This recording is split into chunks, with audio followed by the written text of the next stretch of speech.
Okay mga bay, no? So i-update nato ning atong pag change feeding. Ang atong gikaon karon sa atong baboy diri nga side nasta ning tanan silang atong gi-change feeding.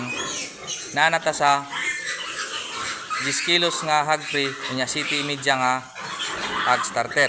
So akong i-update ni sa inyo ha, wala sila mag kalibanga. Ingon na nga proseso sa pag change feeding mga bay. Dili pud sa pikas, mao gyapon ni. City media nga hog starter, 10 kilos nga hog free.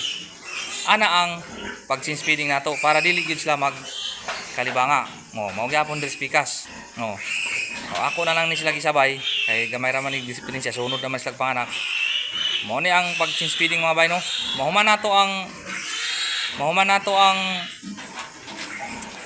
city media mo 10 kilos na punta.